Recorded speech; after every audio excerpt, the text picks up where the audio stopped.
Perhaps the most recognizable feature of the early Type 3s is the salt and pepper interior. The cloth salt and pepper was used for the door panels as well as for the seats. And it's a very easily recognizable feature in cars. Otherwise, later years had the vinyl seats. Earliest cars, of course, had gray armrests and a gray vinyl bottom portion to the door panel, and it had a black upper pad. And the reason that was black was because it's a rounded wraparound dash, so you can see the rounded portion of that door pad there, and it meets the wraparound rounded portion of the dash pad there, so that when it's closed up, all the dash pads and pads line up in a nice round motion, carrying all the way through. The earliest models had a large glove box button that changed to a smaller button in late '63. And they all had red needle gauges. In this case, it's a speedometer with miles per hour, so this is a 90 miles per hour. In kilometers, it was a 140 kilometer gauge.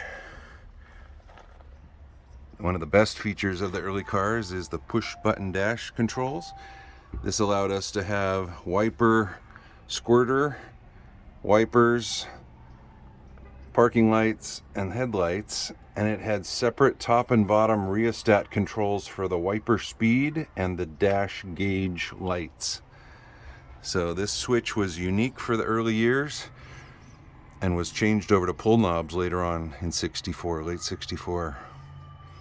Now, the rubber mats inside are extremely difficult to get and find and keep without getting them broken. You can see they're molded, and they have a rubber mat that goes all the way around the front end. All the cutouts, all the moldings for that rubber mat going down the tunnel and underneath the seats as well. So that's a sign of the early years through '65, but the earliest 62 and 3 had a rotary heater knob, which is what this is here, with a red dot that allowed you to turn on and off the heater controls by using a rotary knob versus a dual control that came out in '64. On the e-brake, it was an anthracite gray e-brake with a gray e-brake boot like this. And then on the door panels, you have the dished window winder knobs instead of the domed that came out in '66. Variants had a unique rearview mirror as well. You can see the rearview mirror here, and it had this one doesn't have it, but it had a rubber anti-rattle plug that mounted on that little piece right there that vibrated up against the front windshield to prevent vibration of the rearview mirror. The seats had gray knobs with an angled design. You can see this angle right here on this knob that changed in '64, and they're gray. Gray seat bases as well.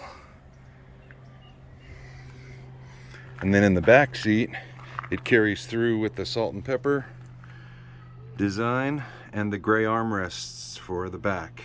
You'll notice the ashtrays back there are a little different design too, with a little center portion that you can use for your fingers. So the salt and pepper and the silver beige vinyl with the heat seams was done in the back seat, and then the rear section there has the rear cargo mat. The rear cargo mat originally was a gray color, and those are really tough to find. This one's a reproduction in black, but you can see the rear panels here are a smooth panel design, and they have chromed clips that push into position for the panel. and those panels go all the way up. This black pad right here starts at the back and goes all the way up to the very front there, right before the front door. Really long panel. And then you have the rubber backing for the rear seat as well, along with the black handle to lift it up and down when you're putting it into cargo position.